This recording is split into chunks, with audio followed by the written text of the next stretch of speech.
Bienvenidos, valientes de la oscuridad. Antes de adentrarnos en historias que estremecen el alma, te invito a unirte a nuestra comunidad de voces en la oscuridad. Suscríbete al canal y activa la campanita para no perderte ninguna narración aterradora. Prepárate, la penumbra aguarda.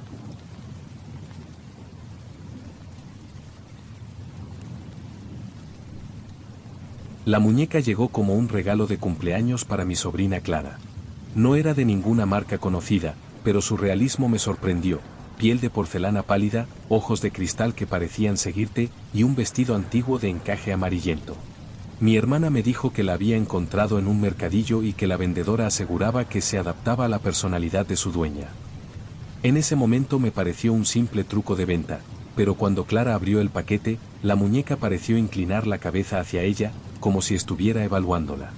Al principio, todo era normal. Clara jugaba con ella, le inventaba historias, le enseñaba sus dibujos. Pero al cabo de unos días, noté algo inquietante: la muñeca comenzaba a imitar las expresiones de mi sobrina. Si Clara sonreía, la muñeca parecía sonreír un poco más. Si fruncía el ceño, el gesto se reflejaba en su diminuto rostro de porcelana. Una tarde, mientras mi hermana cocinaba, escuché a Clara hablando sola en su habitación. Me asomé y la vi sentada en el suelo, mirando fijamente a la muñeca. No jugaba, no hablaba con voz infantil. Parecía contestarle, como si estuvieran manteniendo una conversación seria. Lo más perturbador fue que, en un momento, la muñeca movió apenas la cabeza y abrió la boca. Clara me dijo que su nueva amiga no solo la escuchaba, sino que aprendía rápido. Que pronto sabría todo lo que ella sabía. Esa noche, la muñeca estaba sentada en la repisa, mirándome desde la penumbra del pasillo. Y juraría que su sonrisa ya no era la de Clara, sino la mía. A partir de esa noche empecé a fijarme más en la muñeca. Cada vez que iba a casa de mi hermana, parecía que su expresión había cambiado ligeramente. A veces tenía un gesto travieso, otras, una seriedad incómoda para un juguete. Un viernes, mientras Clara estaba en el colegio, me quedé solo en la casa para ayudar a mi hermana con unas reparaciones. Pasé por su habitación y me detuve frente a la muñeca. Sus ojos parecían más brillantes que de costumbre, y tenía los labios entreabiertos, como si estuviera a punto de hablar. Entonces, escuché algo. Era un susurro, tan bajo que tuve que inclinarme. Lo que dijo me heló la sangre. Sé dónde escondes las llaves del coche. Era imposible. Nunca había hablado de eso delante de Clara. Ni siquiera mi hermana lo sabía. Aquello lo había hecho yo solo, días atrás, en mi propia casa. Me aparté de golpe, intentando convencerme de que lo había imaginado. Pero mientras me daba la vuelta para salir, la muñeca añadió con una voz infantil, casi burlona: y sé que a veces tienes miedo de dormir con la luz apagada. No volví a entrar a esa habitación ese día. Por la noche, recibí un mensaje de mi hermana: Clara no para de decir que su muñeca sabe secretos tuyos. ¿Le has contado algo? No respondí. En mi mente, solo podía repetirse una pregunta: si la muñeca estaba aprendiendo de Clara, y ahora también de mí, ¿de cuántas personas más estaría aprendiendo? No quería volver a esa casa, pero la preocupación por Clara me obligó. Cuando llegué, encontré a mi sobrina en el jardín, jugando sola. La muñeca estaba a su lado, sentada sobre una manta, con una taza diminuta en la mano. Clara me dijo, muy seria, que ahora su amiga sabía defenderse. Cuando le pregunté qué quería decir, señaló un pequeño cuchillo de cocina que estaba junto a la muñeca, como si fuera parte de la merienda. Mi hermana apareció enseguida, furiosa, pensando que yo había dejado eso allí. Pero Clara aseguró que fue la muñeca quien lo tomó de la cocina. Lo dijo con total naturalidad, como si no hubiera nada raro en ello.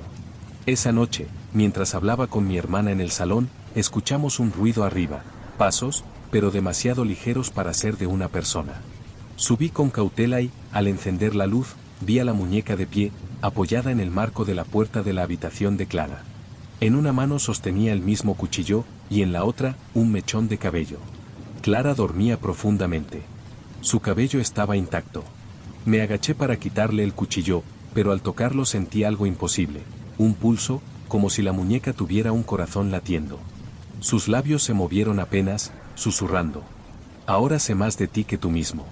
La dejé caer al suelo, pero cuando parpadeé, ya no estaba. Después de aquella noche, mi hermana decidió que la muñeca debía irse. La guardó en una caja y la llevó al desván, asegurándose de cerrar la puerta con llave. Clara lloró, pero no protestó demasiado, como si supiera que su amiga no se quedaría allí para siempre. Yo, en cambio, no podía dejar de pensar en lo que había pasado. Quería saber de dónde había salido ese objeto. Volví al mercadillo donde mi hermana la había comprado, pero el puesto ya no estaba. Pregunté a otros vendedores y uno de ellos, al oír la descripción, palideció. Me dijo que cada cierto tiempo aparecía una mujer con un carrito lleno de muñecas únicas, todas distintas, y que cada comprador acababa devolviéndolas o desapareciendo. Esa misma noche, mi hermana me llamó. La puerta del desván estaba abierta. Dentro, la caja estaba vacía. Encontramos a Clara en su habitación, sentada en la cama, abrazando a la muñeca. Lo extraño era que ahora el rostro de porcelana había cambiado, no era una copia exacta de Clara, sino una mezcla. Tenía rasgos míos, de mi hermana, e incluso de personas que nunca había visto. Sus ojos parecían más profundos, como si algo vivo se ocultara detrás del cristal. Ya sabe todo lo que necesita, dijo Clara, con una voz que no era del todo suya. Y ahora va a enseñarlo. En ese momento entendí su propósito, la muñeca no solo aprendía, recopilaba. Y lo que recopilaba, lo transmitía a otros, quizá a muchas más como ella. Cuando intenté arrebatársela, todas las luces de la casa se apagaron. Y en la oscuridad, oí decenas de pasos diminutos acercándose.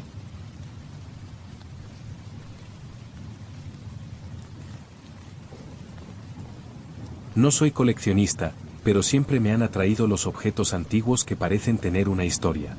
Aquella tarde, en un mercadillo de barrio, vi una caja de cartón grueso, desgastada y con los bordes abombados por la humedad.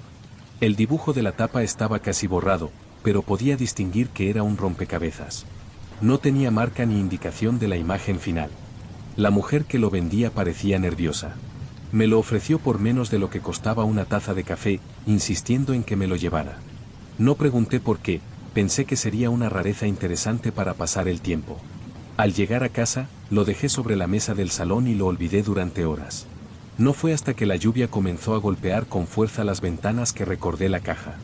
Encendí una lámpara y la abrí. El interior olía a papel viejo y un poco a moho. Las piezas, extrañamente pesadas, tenían un acabado brillante, como barnizadas. No había guía ni referencia, así que empecé por los bordes. Algunas encajaban con una precisión inquietante, como si nunca hubieran sido separadas. Poco a poco, fui formando una escena, un salón antiguo, iluminado por una lámpara de araña. Había cortinas pesadas, un espejo ovalado y un sofá tapizado con flores. Era extraño, porque la perspectiva de la imagen era demasiado realista para ser una ilustración y demasiado detallada para ser una fotografía corriente. Incluso los reflejos en el espejo parecían cambiar ligeramente según el ángulo en el que los mirara. Conforme avanzaba, noté algo más perturbador. Las piezas no eran todas del mismo grosor. Algunas parecían más finas y frágiles, casi translúcidas cuando las levantaba contra la luz, y tenían un tono rojizo que no correspondía a la paleta del resto. Al llegar a la mitad del montaje, me detuve. En el centro de la escena había una figura humana, de pie, mirando hacia el frente. Todo en ella estaba claro, excepto la cara. Faltaban varias piezas para completarla, y aunque revolví la caja, no logré encontrarlas. Lo que sí encontré fue algo que no debería estar ahí, una fotografía doblada. Mostraba el mismo salón del rompecabezas, pero vacío. Y en el reverso, con letra temblorosa, había una frase: el último en mirar se queda dentro. Pasé la noche pensando en la fotografía. No podía sacarme de la cabeza esa frase escrita detrás, como si fuera una advertencia personal. Al amanecer, intenté convencerme de que era solo una broma de alguien que había tenido antes el rompecabezas, pero la sensación de que la imagen me estaba observando seguía ahí. Me senté de nuevo frente a la mesa y retomé el trabajo. A medida que encajaba más piezas, comenzaron a aparecer elementos que no recordaba haber visto la noche anterior.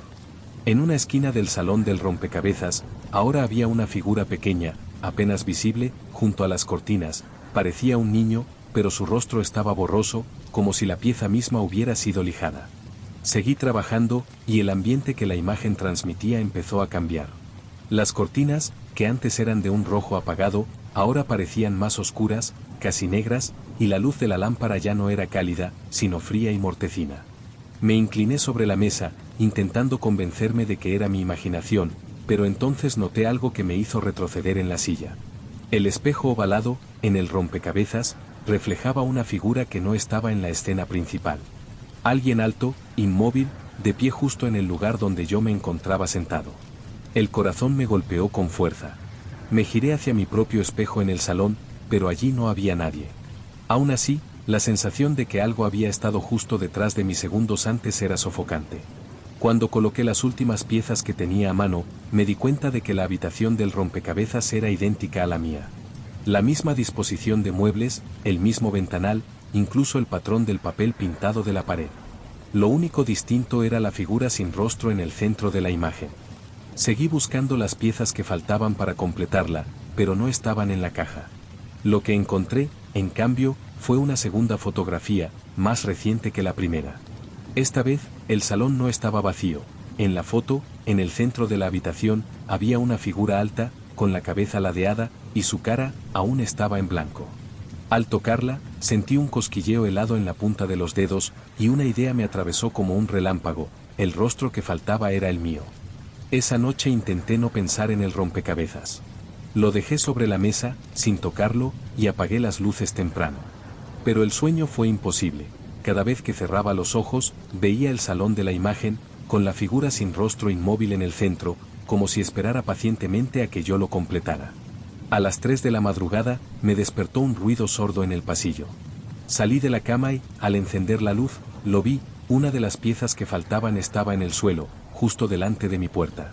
La levanté con cuidado. Era pequeña, pero reconocí de inmediato que correspondía a la parte inferior de un rostro, la barbilla. La llevé a la mesa y la coloqué en su sitio. Encajó a la perfección. Al hacerlo, tuve una sensación desagradable, como si algo tirara de mí desde dentro del rompecabezas. La figura sin rostro parecía más sólida. La ropa mostraba arrugas que antes no estaban y el fondo del salón parecía ganar profundidad. Pensé en dejarlo todo ahí, pero al amanecer, otra pieza apareció, esta vez en la cocina, al lado del fregadero. La encajé, y ahora la figura tenía la boca, cerrada, pero dibujada con precisión, como si estuviera reprimiendo una sonrisa. Al tercer día, encontré la pieza de la nariz, justo encima de mi almohada. Esa noche había soñado con el salón del rompecabezas otra vez, pero esta vez yo estaba en él, mirando desde dentro hacia mi propia casa, a través del espejo ovalado. Cada pieza que añadía hacía que el ambiente en mi piso se volviera más opresivo. El aire parecía más denso, y las sombras se alargaban más de lo que debería permitir la luz.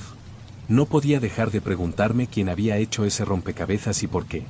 Cuando apareció la penúltima pieza, que mostraba uno de los ojos, negro, sin pupila, algo cambió en mí.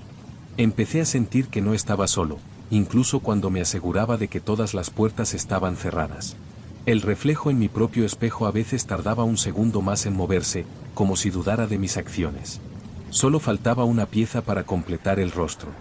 Y esa noche, mientras trataba de ignorar el rompecabezas, escuché un golpe seco en la mesa del salón.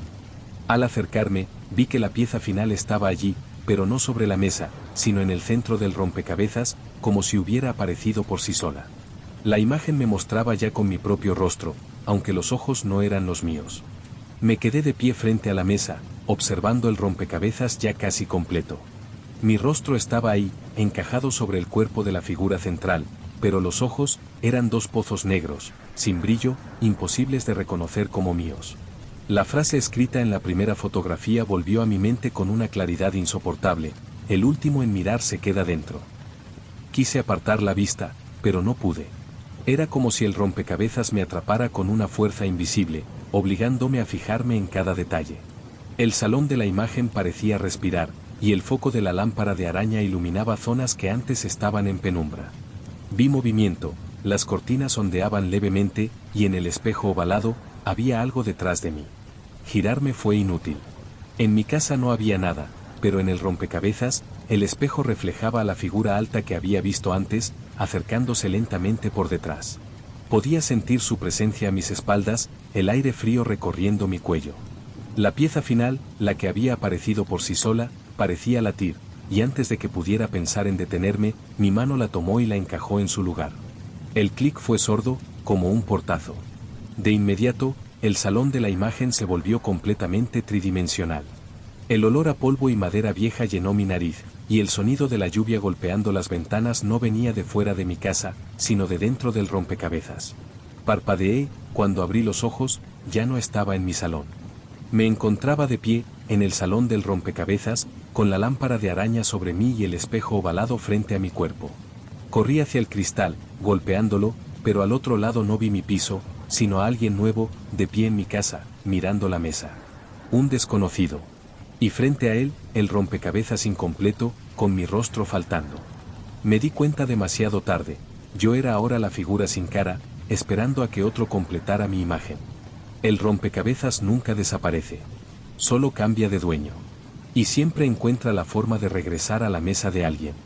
En este momento, mientras lo cuento, puedo verlo sobre la mesa del desconocido, y sé que cuando encaje la última pieza, yo dejaré de existir, y él ocupará mi lugar. El último en mirar se queda dentro.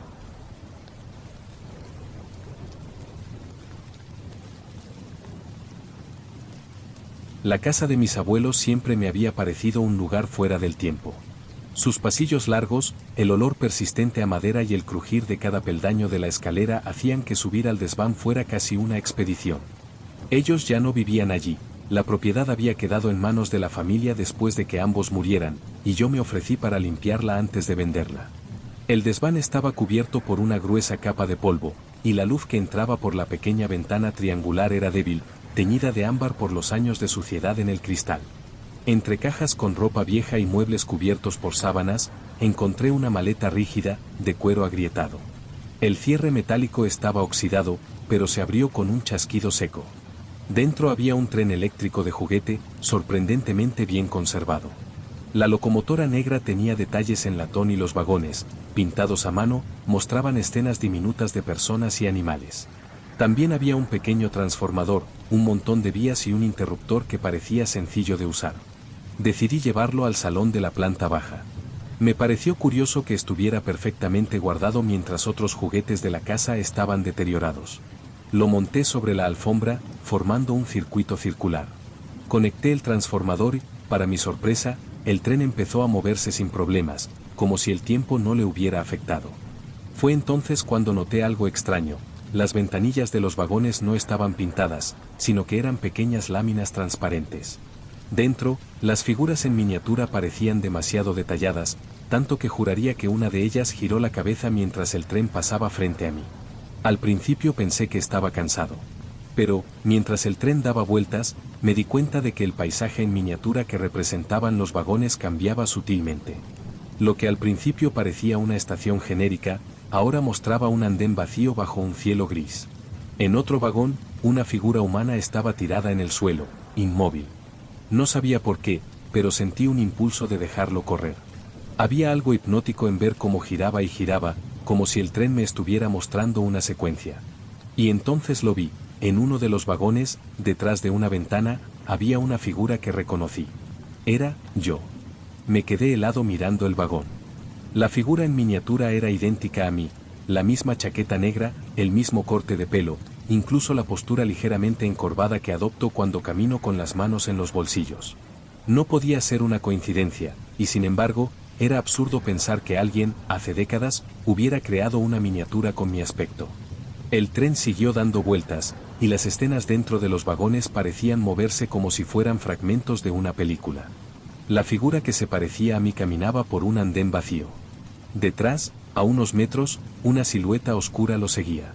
Cada vez que el tren completaba una vuelta, esa silueta estaba un poco más cerca. Apagué el interruptor, pero cuando me acerqué a mirar de cerca, los vagones mostraban escenas estáticas y anodinas, una cafetería, un puente, una calle con farolas. Pensé que tal vez mi imaginación, sumada a la luz tenue y al cansancio, me estaba jugando una mala pasada.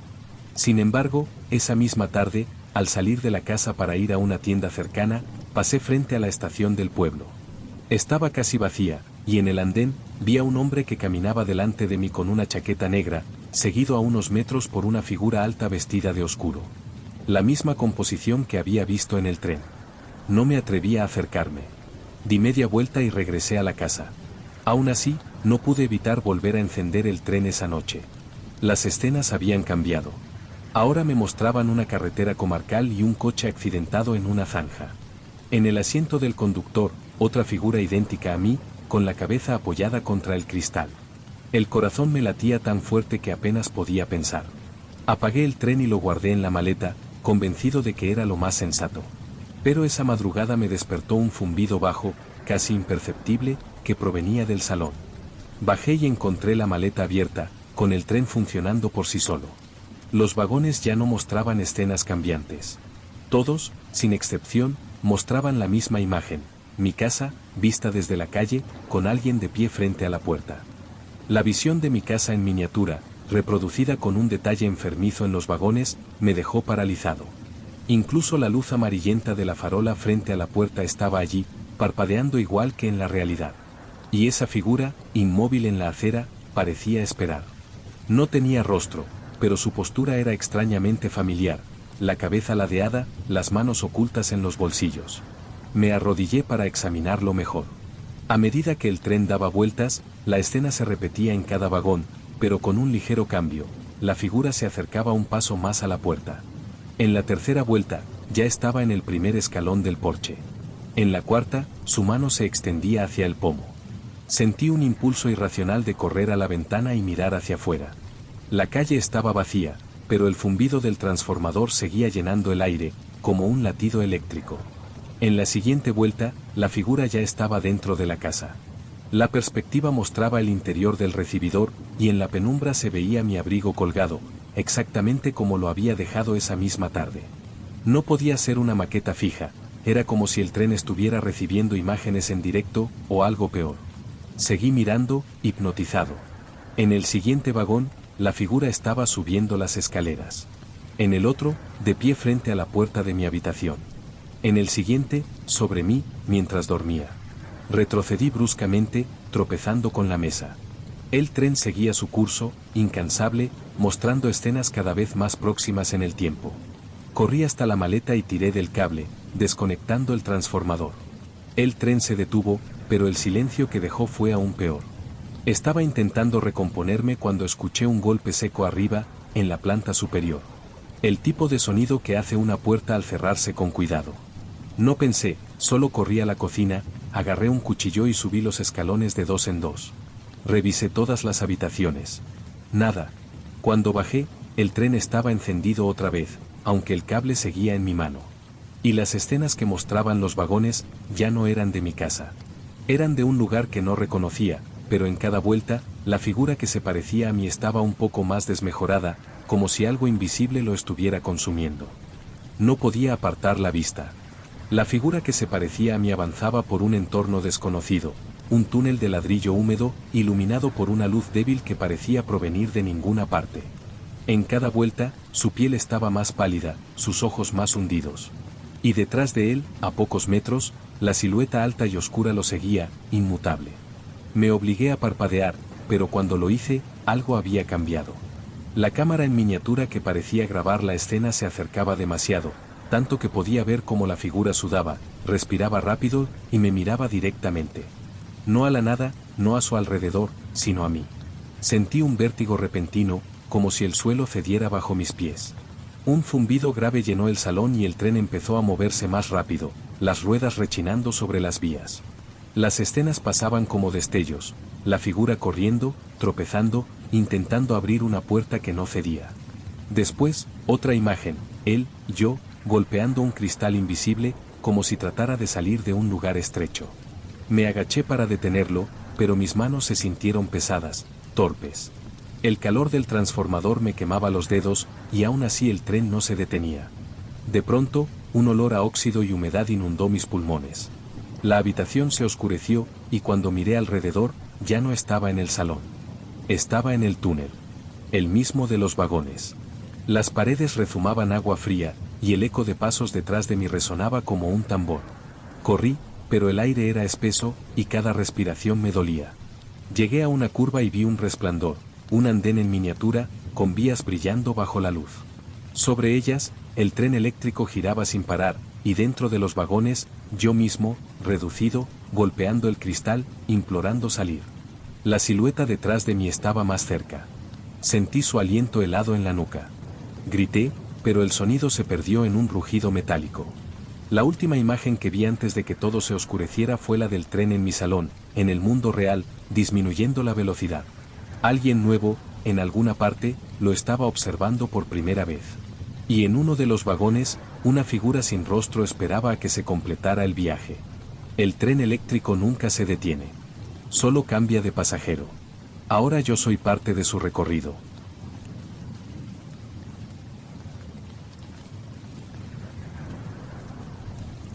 Cuando mi tía abuela Clara falleció, gran parte de sus pertenencias fueron repartidas entre familiares que apenas habían tenido contacto con ella en los últimos años. Yo no esperaba recibir nada, pero un día, entre los trámites del testamento, el notario me entregó una caja rectangular, cuidadosamente envuelta en papel envejecido y cuerda. Era sorprendentemente ligera, pero al abrirla sentí un escalofrío. Dentro había una muñeca de porcelana, impecable, como si el tiempo no le hubiera afectado. Tenía el cabello castaño recogido en 2 trenzas, ojos grises de vidrio y una expresión serena que rozaba lo inquietante. Vestía un traje antiguo de encaje blanco y zapatos diminutos de charol. Lo que más me llamó la atención fue su parecido con mi prima Isabel, desaparecida misteriosamente hacía más de 20 años, cuando tenía apenas 7.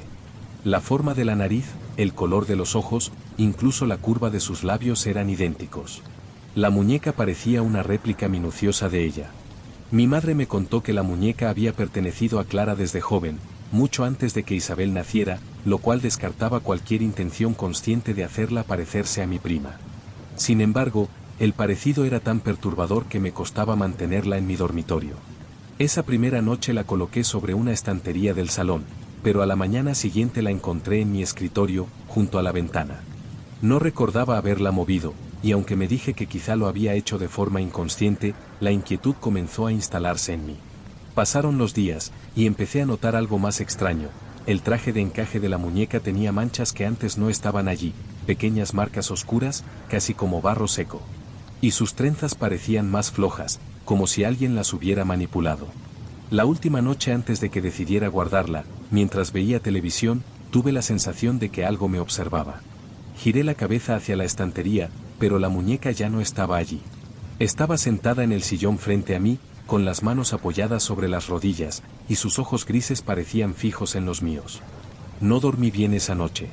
Cada vez que cerraba los ojos, me venía a la mente la imagen de la muñeca en el sillón, con esa quietud imposible y sus ojos grises brillando en la penumbra. Al despertar, lo primero que hice fue buscarla. La encontré en mi dormitorio, sentada sobre la cama, apoyada contra la almohada como si hubiera dormido allí toda la noche. Decidí guardarla en el armario, en una caja cerrada, y ponerla en la parte más alta, convencido de que eso me daría cierta tranquilidad. Durante unas horas funcionó. Pero al regresar del trabajo esa tarde, escuché un golpe seco proveniente del dormitorio. Al abrir la puerta, la caja estaba en el suelo, abierta, y la muñeca estaba de pie, o al menos, en una posición que simulaba estar erguida, junto al marco de la puerta, mirando hacia el pasillo. Comencé a fijarme en algo más perturbador, sus posturas no eran aleatorias. Cada vez que la encontraba fuera de lugar, estaba imitando con precisión la postura de alguien de mi familia que recordaba haber visto años atrás. Una tarde, por ejemplo, apareció en la cocina, inclinada sobre la mesa con la cabeza apoyada en una mano, exactamente igual que mi abuela solía sentarse para pelar manzanas. Otra mañana, estaba en el rellano de la escalera, con la cabeza girada sobre el hombro, igual que Isabel en la última fotografía que le hicieron antes de desaparecer. Lo peor fue un viernes por la noche, cuando entré en el salón y la vi en el sofá, sentada como mi tía Clara lo hacía siempre, con las manos cruzadas sobre el regazo y una manta cubriéndole las piernas. No era la manta de la muñeca, sino una de mi propia casa. Comencé a soñar con Isabel. En los sueños, siempre estaba de espaldas, jugando con algo entre las manos. Cuando intentaba acercarme, se giraba y tenía el rostro de la muñeca. El encaje blanco, las trenzas, la misma piel fría y esmaltada. Una madrugada me desperté con una sensación opresiva y, al abrir los ojos, vi su silueta diminuta al pie de la cama. No se movía, pero juraría que su cabeza estaba ladeada, estudiando cada uno de mis gestos como si quisiera aprenderlos. Al principio pensé que estaba perdiendo el juicio. Pero las coincidencias eran demasiado precisas para ser casualidad. Cada vez que la muñeca aparecía en un lugar nuevo, su postura era más detallada, más exacta. Una noche la encontré en el porche, con una cuerda diminuta colgando de sus manos de porcelana, y de inmediato recordé que, el día en que Isabel desapareció, la habían visto jugando con una comba roja justo allí. Otra mañana, estaba junto a la ventana de la cocina, mirando hacia el jardín. Mi madre solía contar que, antes de que nadie notara su ausencia, Isabel fue vista por última vez desde esa misma ventana, observando algo entre los árboles. La sensación de que la muñeca estaba reconstruyendo, paso a paso, aquel día maldito se volvió imposible de ignorar. Un miércoles por la noche, desperté con el sonido de algo arrastrándose por el pasillo. Al encender la lámpara, no había nada, pero el zumbido bajo de la televisión llegaba desde el salón. Al bajar, la pantalla estaba encendida mostrando estática, y sobre la mesa de centro, la muñeca estaba tumbada boca arriba, con un pañuelo diminuto cubriendo su rostro, igual que mi madre describió a Isabel cuando la encontraron inconsciente en una ocasión, meses antes de desaparecer. Los sueños se intensificaron. Ya no era solo Isabel de espaldas, ahora veía escenas completas, el cielo gris de aquella tarde, el olor a tierra mojada, el silencio extraño del vecindario. Siempre terminaban igual, Isabel mirando hacia algo detrás de mí, su expresión congelada, y luego un fundido a negro. Empecé a escuchar susurros. No venían de ninguna parte en concreto, sino que parecían vibrar dentro de mis huesos. Eran cortos, fragmentados, y siempre repetían mi nombre, como si alguien quisiera que recordara algo que nunca viví. Finalmente, una noche, vi a la muñeca en el jardín, bajo la lluvia, con su vestido empapado y las trenzas sueltas. No sé cómo, pero entendí que me estaba llamando. Salí descalzo y me acerqué. Su cabeza giró lentamente hacia un rincón del terreno, donde la hierba crecía más alta. Era el mismo rincón donde, según los rumores familiares, habían visto por última vez a Isabel correr antes de desaparecer. La lluvia me calaba hasta los huesos, pero no apartaba la vista de la muñeca. Seguía inmóvil, con el vestido pegado al cuerpo de porcelana y la cabeza inclinada hacia ese rincón del jardín. Era como si esperara a que yo hiciera lo que llevaba tanto tiempo insinuando. La tierra allí estaba blanda, como si hubiera sido removida recientemente, a pesar de que nadie había trabajado en esa zona en años. Me arrodillé y comencé a escarbar con las manos. El barro se me metía entre las uñas, y con cada puñado de tierra que apartaba, el aire parecía más denso, más difícil de respirar. A los pocos minutos, mis dedos chocaron con algo duro. No era piedra. Saqué un objeto envuelto en un trapo raído, saturado de humedad. Al abrirlo, encontré una pequeña caja metálica, oxidada pero intacta. En la tapa había un grabado que reconocí de inmediato, las iniciales IC, las mismas de Isabel. Temblando, la abrí. Dentro había mechones de cabello castaño, un colgante con forma de corazón y una fotografía en blanco y negro que nunca había visto. La imagen mostraba a Isabel de pie, en un lugar desconocido, pero no estaba sola. A su lado había una figura borrosa, demasiado alta para ser un niño, con el rostro completamente fuera de foco. Sentí un cambio en el aire, como si algo detrás de mí se hubiera movido. Me giré, y la muñeca ya no estaba donde la había dejado.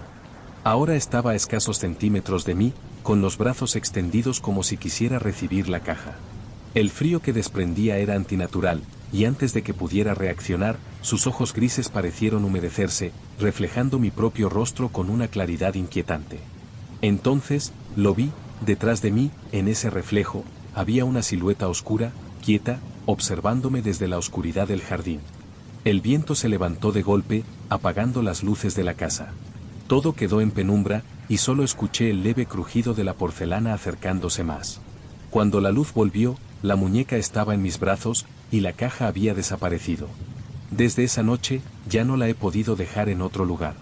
No importa dónde la ponga, siempre reaparece en la mesilla junto a mi cama, con sus ojos grises fijos en mí. En algunos amaneceres, juro que su rostro ya no es del todo el mismo, sino cada vez más humano. Y cada vez más parecido al mío.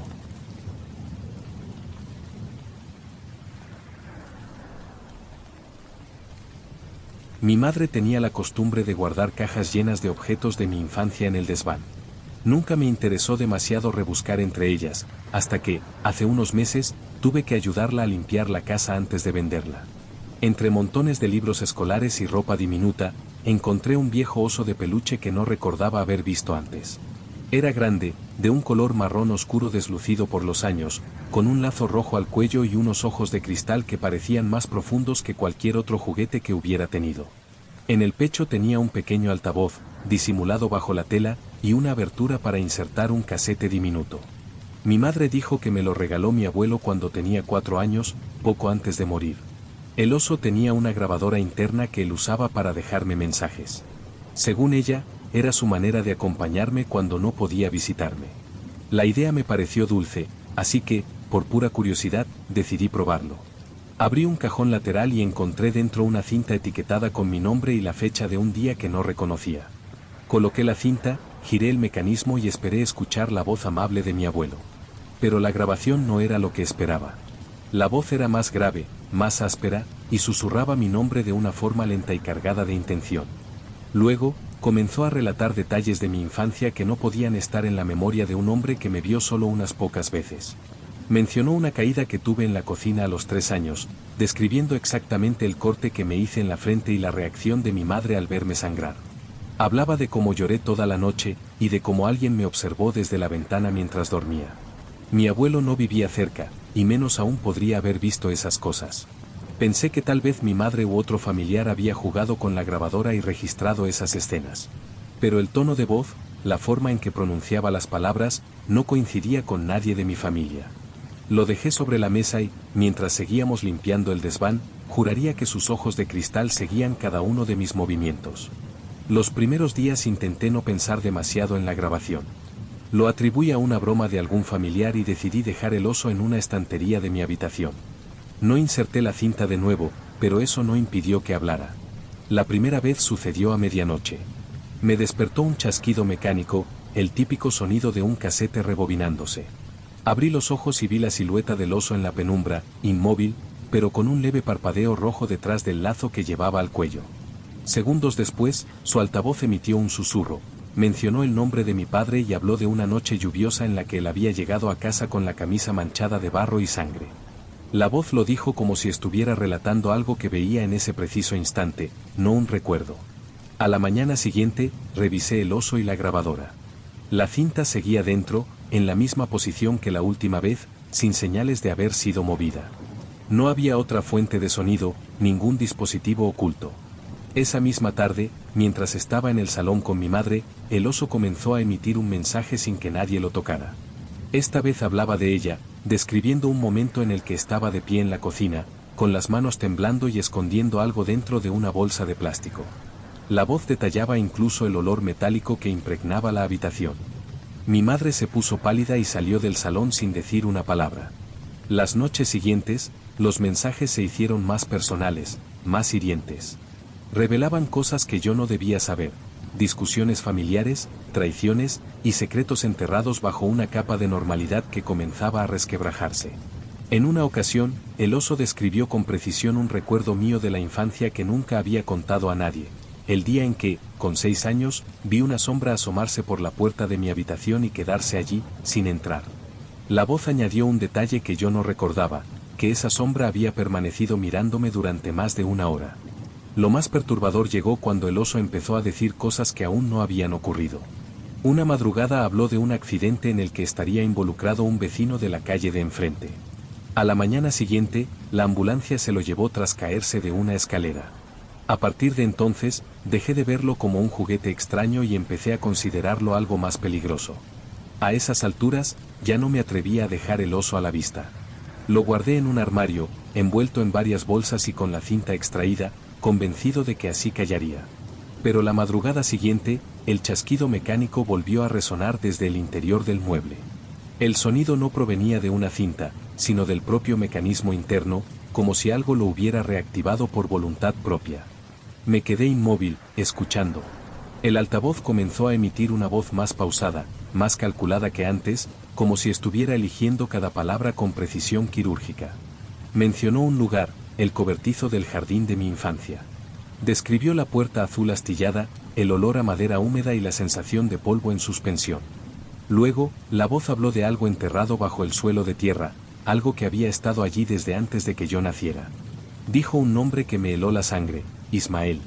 Un tío del que nadie hablaba, al que supuestamente había conocido brevemente cuando era bebé, y que desapareció sin dejar rastro. Según el oso, Ismael nunca se había ido, al menos, no por su propio pie. Las palabras se volvieron más gráficas. narró una noche en la que mi padre y mi abuelo habían discutido en el jardín, un forcejeo, un golpe seco contra el suelo del cobertizo, y luego el silencio. La voz describía con una calma atroz cómo ambos habían cavado un hoyo apresurado y lo habían cubierto con tablas y tierra, asegurándose de que nadie lo descubriera jamás. No podía creerlo. Sentía que el aire se me atascaba en los pulmones. Lo peor fue que la voz terminó el mensaje diciendo que todo eso ocurrió exactamente la noche en que nací. El resto del día lo pasé buscando fotografías antiguas, cartas, cualquier indicio de Ismael. Encontré apenas un par de fotos donde aparecía de niño, y luego, nada. Era como si lo hubieran borrado de la historia familiar. Pero esa noche, el oso habló otra vez. Su voz sonaba más nítida que nunca, y dijo que si quería saber toda la verdad, debía ir al cobertizo antes de que llegara la próxima luna llena. No pude dormir esa noche.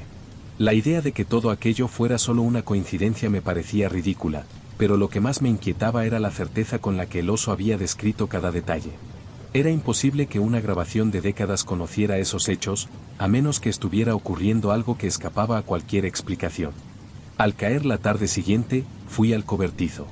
No había cambiado desde mi infancia, la pintura azul de la puerta estaba más desconchada, y el olor a humedad y aceite viejo era casi irrespirable. Cerré la puerta tras de mí y me quedé en silencio. El aire parecía más frío en el interior, como si hubiera entrado en otro lugar que no pertenecía del todo al jardín. Me agaché y golpeé el suelo con el pie. En la esquina, una tabla sonó hueca. Retiré clavos oxidados y la levanté. Debajo había tierra suelta. Comencé a cavar con las manos, temblando, hasta que mis dedos chocaron con algo sólido. No era una caja, ni una bolsa. Era algo blando y húmedo, protegido por un tejido que se deshacía al tacto. El olor que salió de la tierra me obligó a retroceder. Entre la tierra removida apareció un fragmento de tela gris, y bajo ella, lo que quedaba de un cráneo humano, amarillento y frágil. Mi respiración se aceleró. Me levanté de golpe y choqué contra algo que no estaba allí cuando entré. El oso de peluche estaba en el centro del cobertizo, de pie, inclinado hacia mí como si me estuviera observando.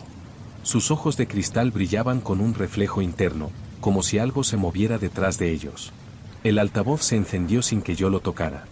La voz, ahora más clara que nunca, dijo que el cuerpo bajo mis pies no era lo único enterrado en ese lugar. Que había más. Que todo lo que yo creía sobre mi familia era una fachada. Y luego pronunció mi nombre con una cadencia tan lenta y grave que sentí que se me helaba la sangre. Me dijo que no debía contarle a nadie lo que había visto, que si lo hacía, pronto habría otra voz que se uniría a las grabaciones. La luz del cobertizo parpadeó un instante, cuando volvió, el oso ya no estaba en el suelo.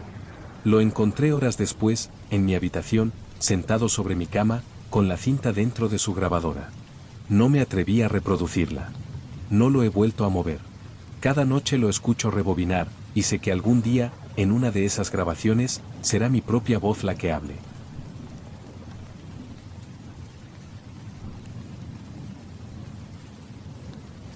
Nunca me han gustado especialmente las ferias de antigüedades, pero aquella mañana de domingo, una insistencia extraña me llevó a recorrer los puestos de un mercadillo en las afueras del pueblo. El aire estaba impregnado de olor a madera vieja, tela húmeda y metal oxidado. Entre cajas llenas de porcelana astillada y juguetes rotos, algo llamó mi atención. En un rincón, medio cubierta por una manta polvorienta, había una marioneta. Era más grande de lo habitual, casi del tamaño de un niño pequeño. Su cuerpo estaba tallado en madera oscura, con articulaciones que parecían articuladas con precisión quirúrgica. Pero lo más extraño era que no tenía hilos. Ningún punto de su cuerpo mostraba marcas de haberlos tenido. Su rostro era incómodo. No había sonrisa infantil ni expresión teatral exagerada. Tenía los labios cerrados, tensos, y unos ojos pintados de un gris tan pálido que, por un momento, creí que estaban húmedos. El vendedor me observó fijamente cuando pregunté por ella. Dijo que pertenecía a un viejo titiritero que actuaba en el teatro municipal, décadas atrás. Murió en circunstancias extrañas durante una función, y la marioneta, que él llamaba Clara, fue encontrada sobre el escenario, erguida y sin que nadie la estuviera manipulando. Sentí un escalofrío, pero algo en mí insistía en comprarla. El precio fue ridículamente bajo, como si el vendedor quisiera quitársela de encima. Caminé de vuelta a casa con la marioneta bajo el brazo, notando un peso que no correspondía con su tamaño. Era como cargar con algo más que madera. En casa, la coloqué sobre una silla en el salón. Mientras me alejaba, juraría que su cabeza se giró levemente, siguiendo mis pasos. Durante los primeros días, intenté convencerme de que la marioneta era solo eso, un objeto inanimado que había comprado por capricho. Pero pronto empecé a notar cosas que no podía explicar. La primera vez, estaba trabajando en mi escritorio y, al levantar la vista, vi a Clara mirando hacia la ventana. No le di importancia, pensando que quizá yo mismo la había colocado así. Sin embargo, al día siguiente la encontré en el pasillo, de pie, apoyada contra la pared, cuando la noche anterior estaba en el salón. Empecé a cerrar la puerta del salón con llave, pero eso no detuvo los movimientos. La marioneta seguía apareciendo en otros lugares, junto a mi cama cuando me despertaba, en la cocina por la mañana, incluso una vez dentro del baño, apoyada en el lavabo, con la cabeza ligeramente inclinada hacia el espejo. Lo más perturbador era su postura. Cada vez que la encontraba en un nuevo sitio, sus brazos y piernas adoptaban posiciones naturales, casi humanas, como si hubiera sido sorprendida en medio de un movimiento. Una vez la hallé agachada, con las manos apoyadas en el suelo, y la sensación de que estaba acechando algo me puso la piel de gallina. Una noche, mientras intentaba dormir, escuché un sonido seco, como madera golpeando el suelo. Al encender la luz, la vi en la esquina de la habitación, erguida, con la cabeza girada más de lo que permitiría una articulación normal. Sus ojos grises parecían más claros, casi plateados, y por un instante juraría que se movieron ligeramente para mirarme. La dejé donde estaba, incapaz de tocarla, pero al amanecer ya no estaba allí. La encontré nuevamente en el salón, sentada exactamente en la misma silla en la que la había colocado el primer día. No podía seguir ignorándolo. Algo en esa marioneta estaba vivo, o al menos lo bastante consciente como para saber dónde encontrarme. Decidí probar algo, la coloqué en medio del salón, apuntando directamente hacia la puerta, y encendí la cámara de mi teléfono para grabar durante la noche. Cuando revisé la grabación a la mañana siguiente, mi estómago se encogió. Durante la primera hora, la marioneta no se movió, hasta que, de pronto, su cabeza giró lentamente hacia la cámara. No hubo cortes, no hubo manos visibles. Su torso se inclinó hacia adelante y sus brazos cayeron a los lados con un golpe sordo, como si se estuviera preparando para ponerse en pie. En el vídeo, la marioneta se quedó así, inmóvil, mirando fijamente el objetivo, hasta que la batería del teléfono se agotó. Esa misma tarde, mientras pensaba en deshacerme de ella, escuché un golpeteo suave proveniente del salón. Entré y la encontré sentada de nuevo, pero con algo nuevo en las manos, un hilo negro, delgado, que colgaba hasta el suelo y desaparecía bajo el sofá. Me incliné para verlo mejor y, al tirar de él, descubrí que no era un hilo. Era un cabello humano, largo y oscuro. Lo dejé caer y retrocedí, sintiendo que mi corazón golpeaba contra las costillas. Entonces escuché un sonido que no había oído desde que la traje, un crujido de madera al moverse y un suave chirrido, como el de un mecanismo oculto.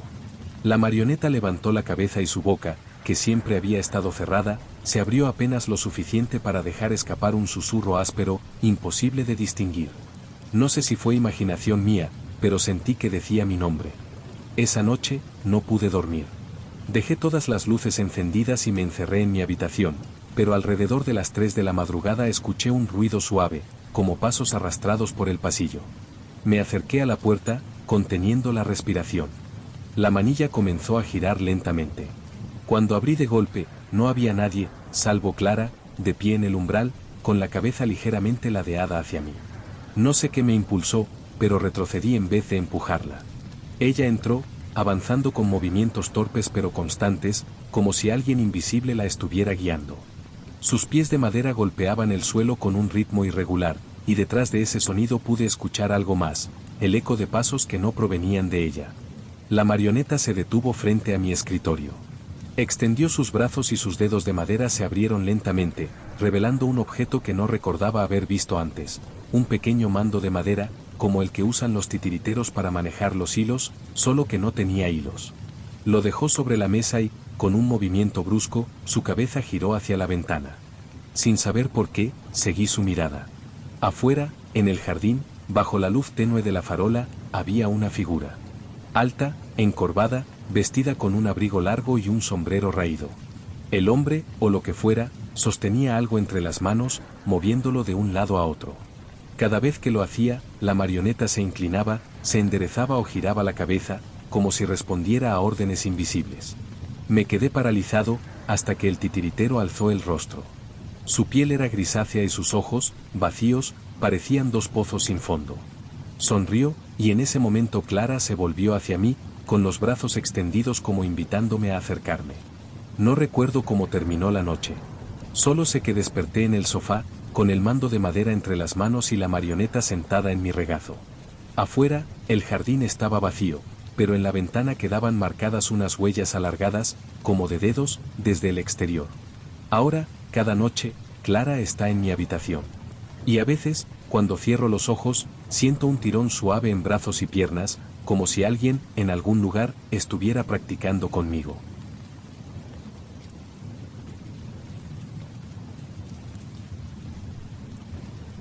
Hay trasteros que guardan cosas útiles.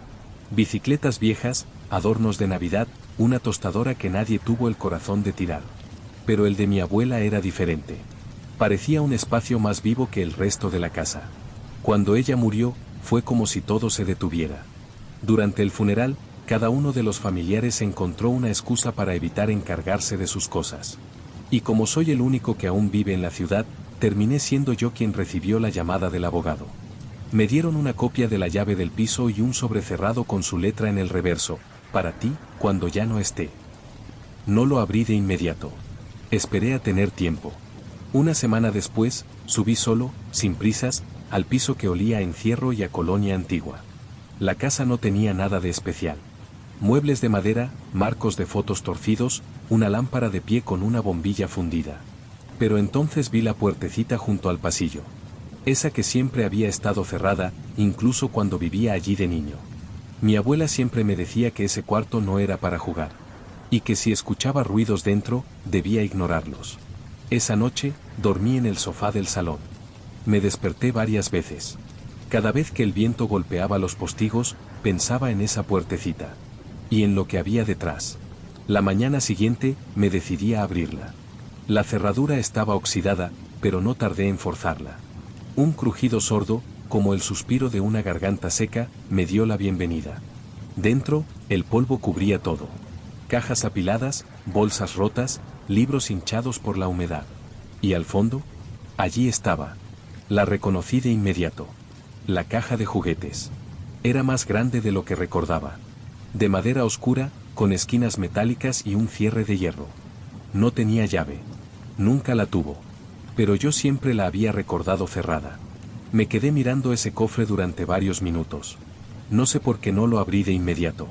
Tal vez una parte de mí ya intuía que lo que había dentro no debía salir. Que había cosas que se guardan no por valor, sino por peligro. Dejé el trastero abierto. No por descuido, sino porque quería comprobar algo. Esa noche, puse el sobre que me dejó mi abuela sobre la mesa del salón y lo abrí. Dentro había una hoja doblada con su letra temblorosa. Si estás leyendo esto, es que no queda nadie más que tú. Perdóname. La caja no debí conservarla. Pero nunca pude destruirla. Siempre supe que algún día alguien tendría que volver a abrirla. O cerrarla bien. Mejor que yo. Sentí un escalofrío tan frío como si alguien hubiera abierto una ventana. Pero todo seguía cerrado. Me levanté y fui hacia el trastero. La puerta estaba entornada. Juraría que la dejé cerrada. Al empujarla, me invadió un olor extraño. Como a madera mojada. Y algo más. Algo que me costó identificar. Olor a tela vieja. A cuerda. A serrín. A juguetes. No recuerdo haber sentido tanto rechazo al tocar algo como lo sentí al poner las manos sobre aquella tapa. Estaba fría. Más fría de lo que debería estar un objeto encerrado en un trastero sin ventilación. La madera estaba áspera, como si hubiera sido quemada y luego barnizada sin cuidado. Pasé los dedos por los bordes, buscando un motivo para no abrirla, alguna excusa, una cerradura trabada, un clavo saliente, una grieta que justificara mi huida. Nada. Solo una sensación. Como si alguien, muy dentro, respirara con dificultad. Esperando. La abrí. Dentro había juguetes que recordaba, pero no de una forma clara. Había un tren de hojalata, rojo y azul, con ruedas dentadas. Una marioneta de madera con hilos enredados. Una peonza grande, con dibujos que giraban al moverla. Un tambor pequeño, con baquetas diminutas. Y un muñeco de trapo, sin cara. Solo tela parda, cosida con torpeza. El tren tenía un interruptor en la parte trasera. Sin pensarlo, lo moví. Un leve zumbido mecánico me indicó que las pilas seguían funcionando. Pero yo no había puesto pilas. Y dudaba que después de décadas alguna pudiera conservar carga. El tren comenzó a moverse por el borde de la caja, en círculos.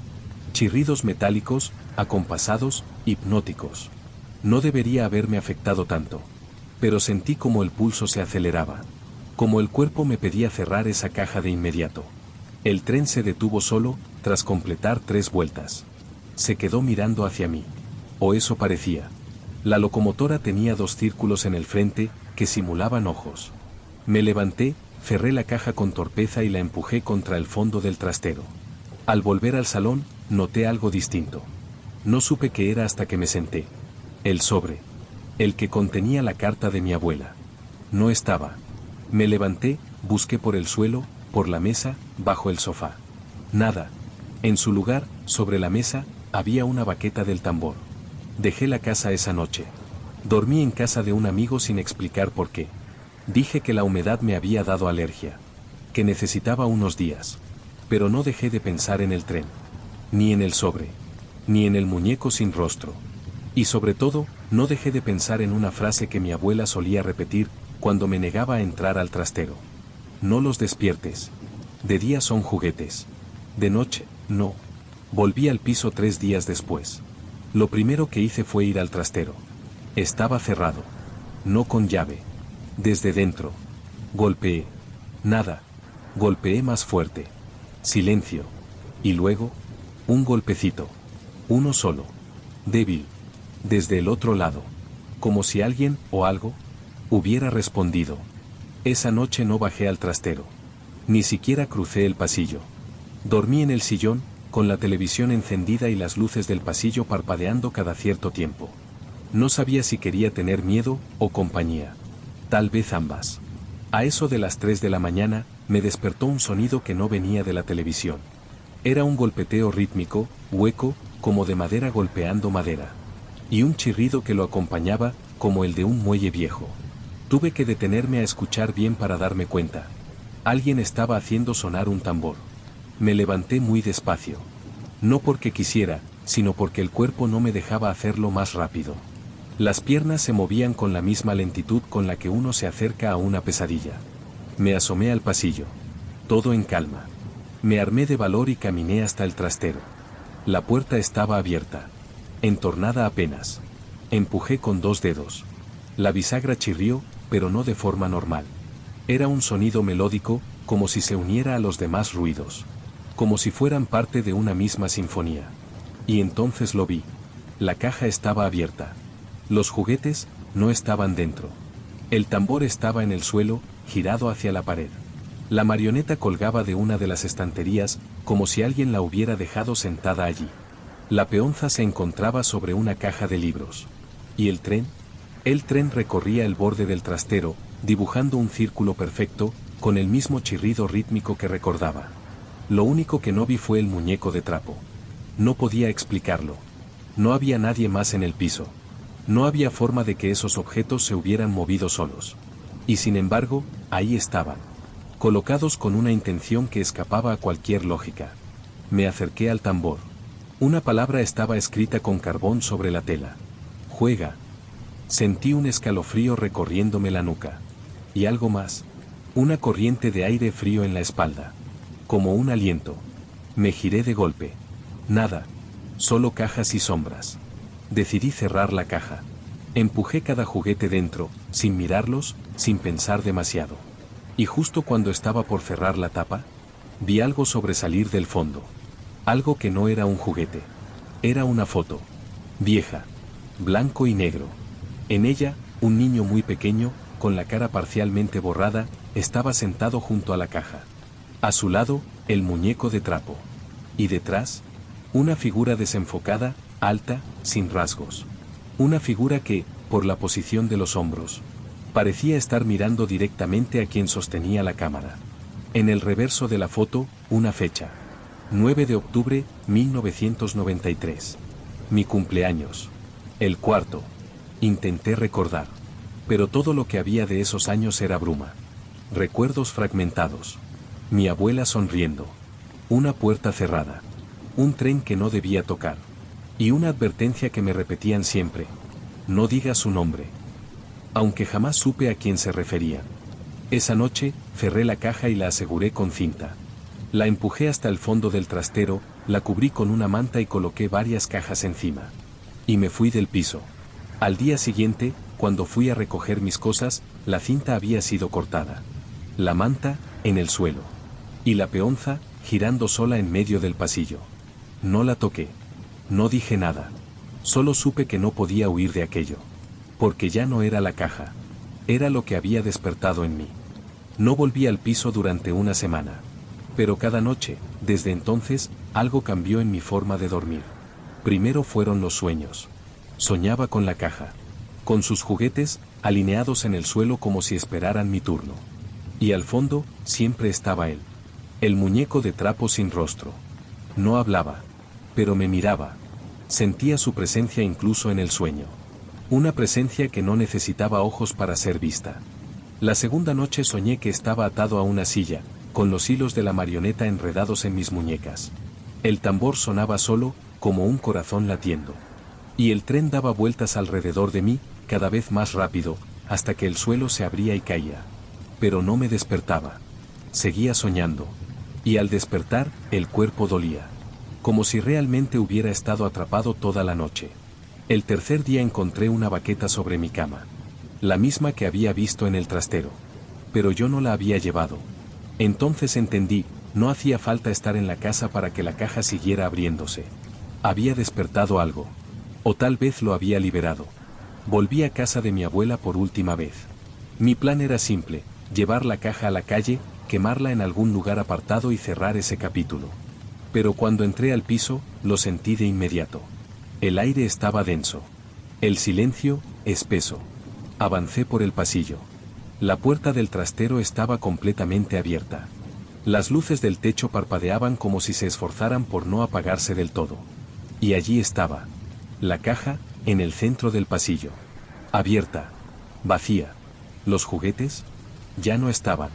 Volví sobre mis pasos, decidido a salir, pero al girar hacia el salón, me encontré con algo que me paralizó.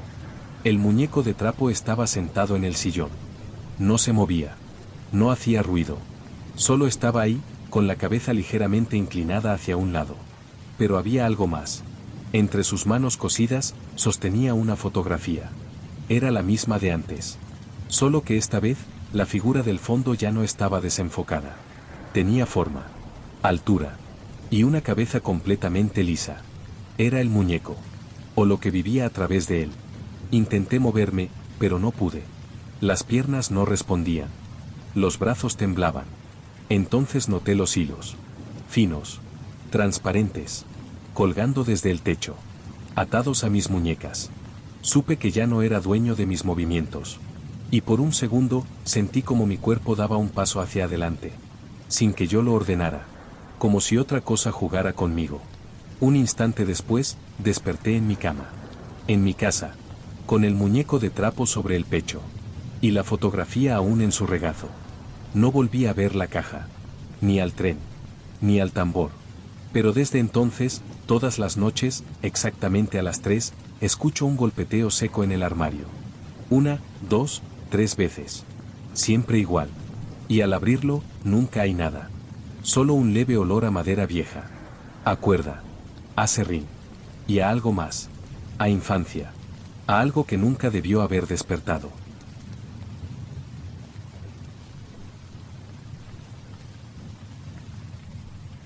No sé por qué decidí volver al desván de mis padres. No esperaba encontrar nada útil.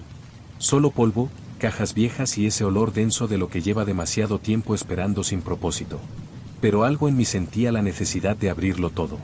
Como si buscara una versión más simple de mí mismo, extraviada en algún rincón del cartón.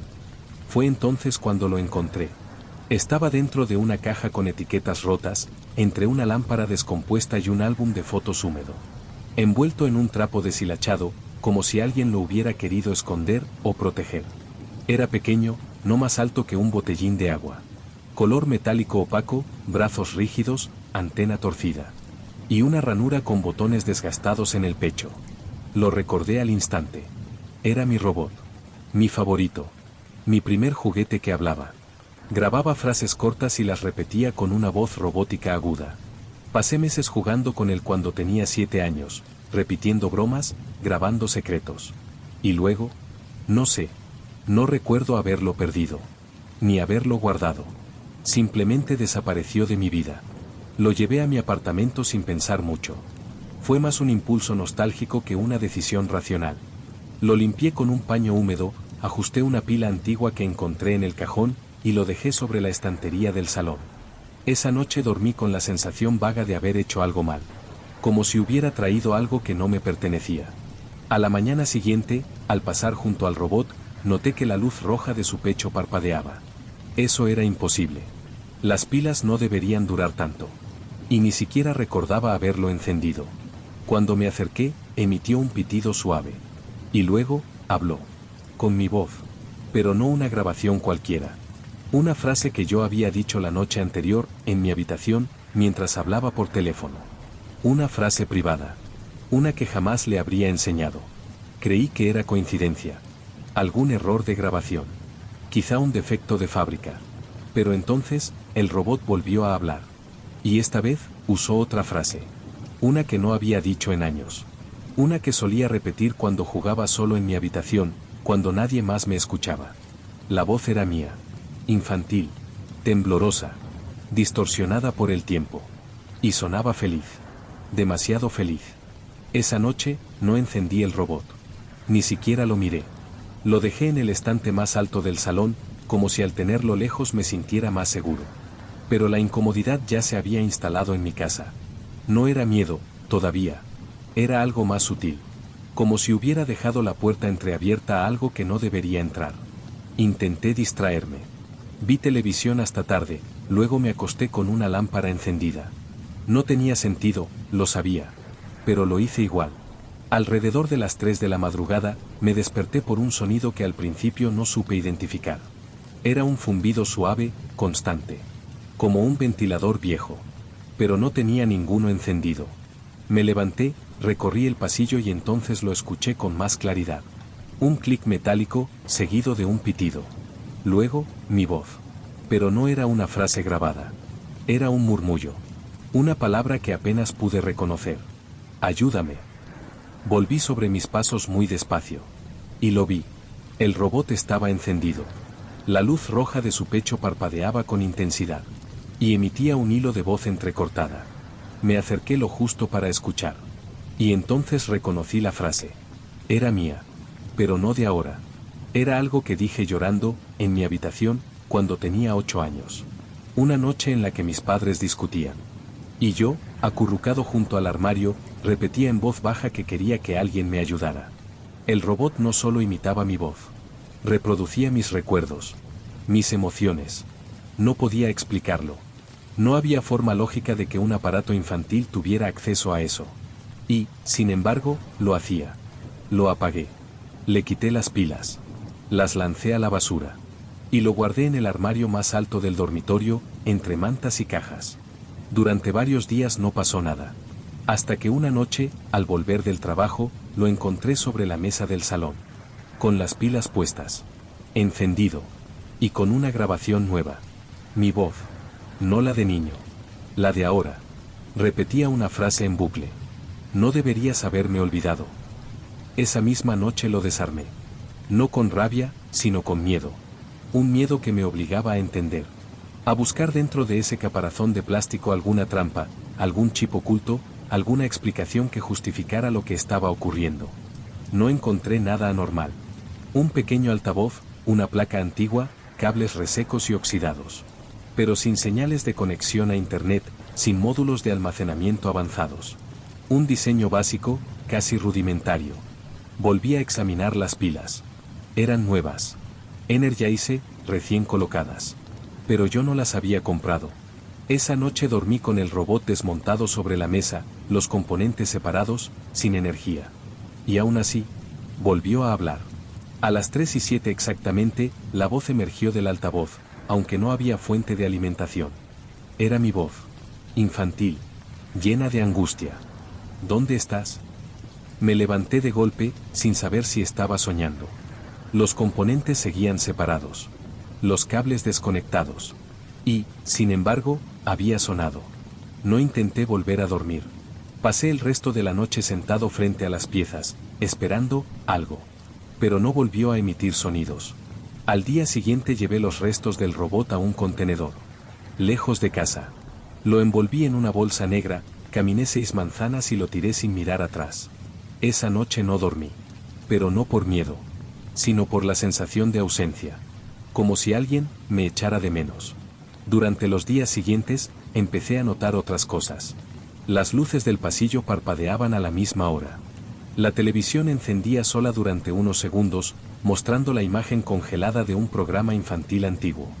Y, sobre todo, la voz. Siempre la voz. En el contestador, en los audios del móvil, incluso en el microondas. Palabras grabadas con mi entonación. Pero nunca las recordaba. Nunca eran frases actuales. Era como si alguien, o algo, hubiera vivido dentro de ese robot todo este tiempo. Observando. Grabando. Esperando. Un día, ya sin fuerzas para racionalizar nada, busqué fotos antiguas. Encontré una caja en casa de mis padres, llena de álbumes descoloridos. Y ahí estaba. Una imagen que no recordaba haber visto. En ella, aparecía yo, de niño, abrazando al robot. Pero lo extraño no era la expresión de alegría en mi rostro, sino lo que se reflejaba en la pantalla del televisor detrás de mí. Era mi cara, pero no como la de un niño. Era mi rostro adulto, en blanco y negro, mirando hacia mí, y sonriendo. La noche siguiente fue la peor. Todo en mi casa parecía cargado de electricidad estática. El aire zumbaba. Las paredes crujían como si respiraran. Y la sensación, esa sensación de que algo me observaba desde dentro de mí mismo, era constante. Me desperté exactamente a las 3:07. Estaba de pie, frente al espejo del pasillo. No recordaba haber caminado hasta allí. Y, sin embargo, mis pies descalzos estaban fríos contra el suelo. Me observé. Y algo no encajaba. Tardé un segundo en darme cuenta. El reflejo no se movía al mismo tiempo que yo. Iba con un leve retraso. Fracciones de segundo. Pero suficiente para que pareciera que estaba imitándome. Me alejé. Corrí hasta el dormitorio. Cerré la puerta. Apagué la luz. Y entonces lo oí. Un pitido. Justo detrás de la puerta. Seguido de mi voz. Una frase breve, como una orden. Ahora eres tú. La bombilla parpadeó. El pitido se repitió. Y luego, un sonido metálico, como si una pieza girara dentro de una carcasa. Entonces me di cuenta. El robot nunca había sido solo un juguete. Había sido un contenedor. Un receptáculo. Una carcasa para algo que necesitaba una voz, una identidad, un canal. Yo lo había alimentado con mis palabras. Con mis juegos. Con mis secretos. Y ahora que había crecido, él también lo había hecho. No lo vi entrar. No lo escuché moverse. Solo supe que ya estaba dentro. No del apartamento, sino de mí. A partir de entonces, las grabaciones empezaron a aparecer en mi móvil, aunque nunca las hacía. Mis amigos recibían mensajes de audio con mi voz. Mensajes que yo no recordaba enviar. Frases que no eran mías. Y lo peor, cuando los escuchaba, no siempre reconocía al que hablaba. Porque esa voz, poco a poco, dejaba de parecerse a la mía. Y empezaba a sonar como una versión, construida, compuesta, hecha de retazos de lo que yo fui. Ahora sé que ya no estoy solo. Que algo me repite. Me simula. Me usa. Que hay una copia de mí, en alguna parte, que vive dentro de grabaciones, en archivos de voz, en líneas de datos que no controlo. Y que cada vez que hablo, cada vez que respiro cerca de un micrófono, él sigue aprendiendo, imitándome, jugando conmigo. Y que algún día, seré yo quien escuche, desde el otro lado del altavoz, mientras él responde por mí.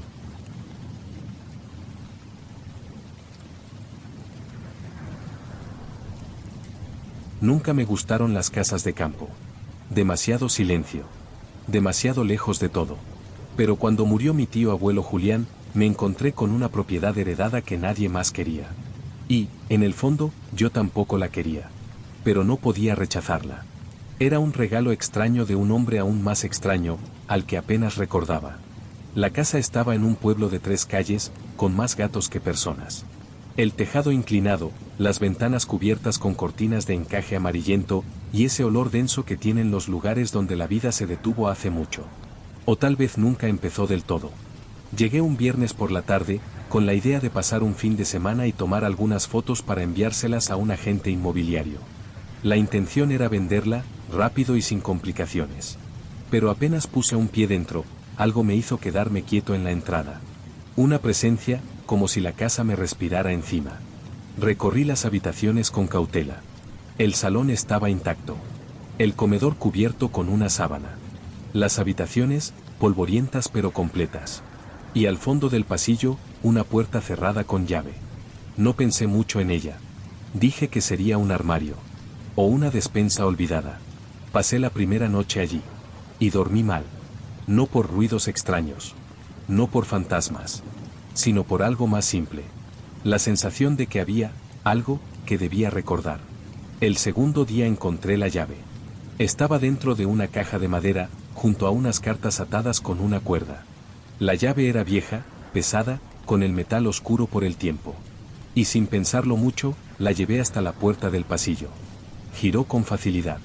Al abrir, el aire me golpeó como una bocanada de historia. El cuarto no era un trastero. Era un dormitorio infantil. Todo estaba cubierto de polvo, pero los muebles seguían en su sitio. Una cama pequeña. Un escritorio con lápices resecos. Una lámpara de osito. Y en el centro de la habitación, un caballito de madera. Grande, macizo, tallado con detalle.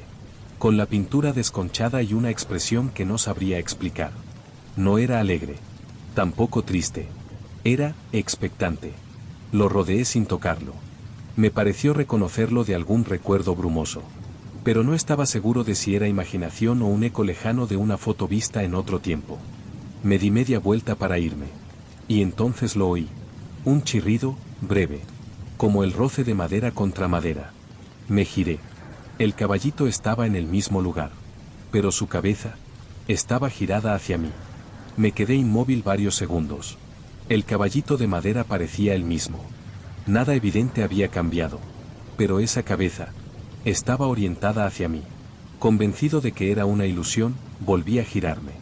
Recorrí el pasillo en silencio, pero al cerrar la puerta, una inquietud me acompañó como si arrastrara una cuerda invisible desde el cuarto. No volví a abrirlo ese día. Me concentré en limpiar la cocina, tomar las fotos para el agente inmobiliario y llenar mi tiempo con tareas vacías. Esa noche llovió. No una lluvia fuerte, sino constante. La clase de lluvia que acentúa los sonidos de las casas viejas. A las 3:14 me despertó un crujido. No como los del techo o las tuberías. Este era distinto. Regular. Como un movimiento repetido, de ida y vuelta.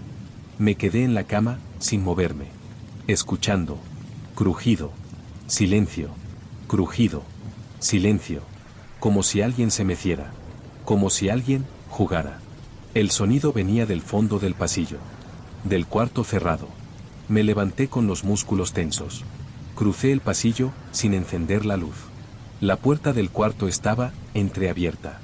La llave seguía en la cerradura, girada hacia adentro. Empujé lentamente. El caballito estaba allí. En su lugar. O eso parecía. Pero la luz de la luna, filtrándose por la ventana, lo mostraba ligeramente inclinado. Como si acabara de detenerse. Pisé la habitación. El crujido se detuvo. No había nadie. Nada. Solo polvo y juguetes antiguos. Y el caballito, en el centro. Con la cabeza de nuevo al frente. Como si nunca se hubiera girado. Volví a cerrar la puerta. Esta vez con más fuerza. Y retiré la llave. Pero no pude dormir. No por miedo. Sino por la sensación creciente de que algo me observaba. No desde la habitación, sino desde dentro del recuerdo. Porque en algún rincón de mi memoria, ese cuarto no era nuevo. Había estado allí antes. De niño. Una vez. Y había alguien más conmigo. El día siguiente lo pasé en la biblioteca municipal del pueblo. Sentía la necesidad de entender. de saber si algo había ocurrido en esa casa que explicara la atmósfera cargada, los ruidos, el cuarto infantil clausurado. Encontré muy poco. El nombre de mi tío abuelo aparecía en documentos catastrales, en censos, en una nota de periódico olvidada por todos menos por el archivo digital del ayuntamiento. Un accidente doméstico, en 1983. Una caída por las escaleras. Ninguna mención a hijos. Ningún dato sobre un niño. Volví a la casa con la sensación de que algo faltaba. Subí al desván. Allí, entre cajas y polvo, encontré un álbum viejo, sin tapas, encuadernado con hilo de cocina. En la tercera hoja, lo vi. Un niño. Cabello claro, expresión ausente. Sentado sobre el caballito de madera. La habitación era la misma. Pero más viva. Menos desmoronada. En la esquina inferior, con letra temblorosa a lápiz. Javi, verano del 86. Javi. Un nombre que me sonaba. Que no era ajeno. Seguí mirando fotos. Javi en el comedor. Javi con una mujer que no reconocí. Y una última imagen. Javi de pie, en la entrada de la casa, con el caballito detrás, medio visible. Y entonces lo supe. Ese niño era yo. Esa cara, esa expresión, era mía. Pero el nombre, nadie me había llamado así nunca. O al menos, eso creía. Esa noche, me acosté con la cabeza dándome vueltas. Sentía que algo no cuadraba, pero cuanto más trataba de forzarlo, más me dolía la cabeza. Y como si no fuera suficiente, el sonido volvió. Crujido, crujido, crujido. Pero esta vez, acompañado por un leve golpeteo. Como si las patas del caballito golpearan rítmicamente la madera del suelo. No encendí la luz. No me levanté. Solo me cubrí hasta la cabeza. Como cuando era niño. Como si eso pudiera protegerme de lo que fuera que estaba al otro lado de la puerta. A la mañana siguiente, cuando salí al pasillo, noté huellas. Pequeñas marcas en la madera. Como dejadas por algo pesado que se balanceaba. Las seguí. No llevaban al cuarto infantil, sino a mi habitación. Y en el suelo, justo junto a la cama. Una astilla. Curvada. Vieja. Con restos de pintura roja. Intenté dejar la casa al día siguiente. Guardé mis cosas a toda prisa, cerré ventanas, apagué luces. Pero algo en mí no quería irse. Una parte débil, profundamente enterrada, se resistía como un niño al que no se le ha permitido terminar el juego. Me detuve en la puerta, con las llaves ya en la mano. Y escuché el crujido. Uno solo. Desde el fondo del pasillo. Caminé hasta el cuarto infantil. La puerta estaba abierta. La luz de la tarde se filtraba por la ventana, pintando sombras largas sobre el suelo. El caballito de madera seguía allí. Pero esta vez no estaba solo. Sobre el escritorio, encontré un cuaderno infantil. La portada dibujada con lápices de colores. En la primera página, en mayúsculas torpes. Javi. 5 años. Mi caballo se llama Nico. Volví a mirar el caballito. Y recordé. Recordé el nombre. Recordé los días de verano en aquella casa. Recordé la risa. Los paseos interminables por el pasillo mientras mis padres bebían en la cocina. Recordé cómo hablaba con él. Cómo le contaba todo. Y también recordé el día en que me caí. No del caballo. Sino por las escaleras. El dolor. La sangre. Y luego, el silencio. No entendía cómo estaba vivo. No entendía cómo había olvidado tanto.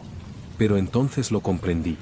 La versión de mí que había salido de esa casa no era completa. Era como si algo se hubiera quedado atrás. Un fragmento. Una copia. Una voz infantil atrapada en la madera. Y esa parte de mí, había seguido montando. No porque quisiera, sino porque nunca le dije que parara. Esa noche dormí en el suelo del cuarto. No por decisión, sino porque me sentía llamado a quedarme. Y soñé. Soñé que era pequeño otra vez. Que montaba sobre Nico. Que los pasillos se alargaban sin fin y la casa se hacía más grande, más cálida. Y luego desperté. O creí hacerlo. Porque al abrir los ojos, me vi a mí mismo dormido. Acostado sobre el suelo. Con la misma ropa. La misma posición. Y yo estaba montado sobre el caballito. Pero ahora, mecía de verdad. Se movía. Avanzaba. Y el pasillo no tenía final. El crujido se volvía canto. Y la madera ya no era áspera. Era piel. Entonces supe que nunca había salido de esa casa. Que lo que creía que era mi vida, era solo lo que él había dejado ir. Un eco. Una imitación. Y que yo seguía allí. En el cuarto. En el caballito. Jugando. Sin parar.